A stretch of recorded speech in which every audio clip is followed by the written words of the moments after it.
১২ বছরের শিশুকে ধর্ষণের অভিযোগ পুলিশ সদস্যের বিরুদ্ধে। দ্বীপের হৃদয় 24, দ্বীপের মানুষের হৃদয়ের কথা কয়। নোয়াখালীর দ্বীপ উপজেলা হাতিয়ার জাহাজমারা পুলিশ তদন্ত কেন্দ্রের ইনচার্জ খোরশেদ আলমের বিরুদ্ধে ১২ বছর বয়সী এক কিশোরীকে জোরপূর্বক ও ভয়ভীতি দেখিয়ে দীর্ঘদিন ধরে ধর্ষণের গুরুতর অভিযোগ উঠেছে। আমি গেছিলাম, ও আমাকে বলতেছে কাউকে বলবি না।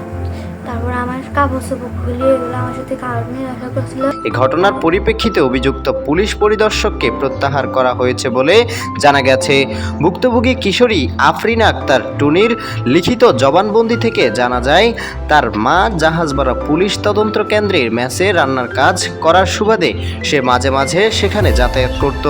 তদন্ত কেন্দ্রের ওসি খোরশেদ আলম সেখানে যোগদানের পর থেকেই মেয়েটিকে ফুসলিয়ে এবং তার মা ও তাকে মেরে ফেলার হুমকি দিয়ে জোরপূর্বক শারীরিক সম্পর্ক স্থাপন করেন।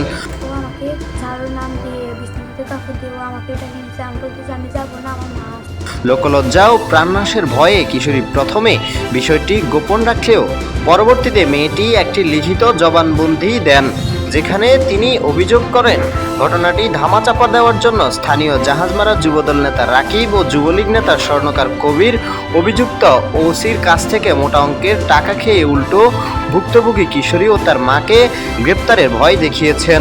কবি আর রাকিব ওদের কাছে বলছি না, ওরা আমার সাথে সাদা সই নিষ্ঠাময় সই নিয়েছিল। তারপরে ওরা নিয়ে গেছিলো, ওরা 2 মাসের টান দিচ্ছে। এখন থানায় কেন আসছি খুশিতে।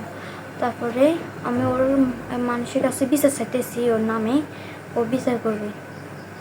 সর্বশেষ 14 জুন 2026 তারিখে প্রকাশিত সংবাদ অনুযায়ী 12 বছরের শিশুকে ধর্ষণের এই স্পর্শকাতর অভিযোগে অভিযুক্ত পুলিশ পরিদর্শক খোরশেদ আলমকে তার দায়িত্ব থেকে প্রত্যাহার করা হয়েছে।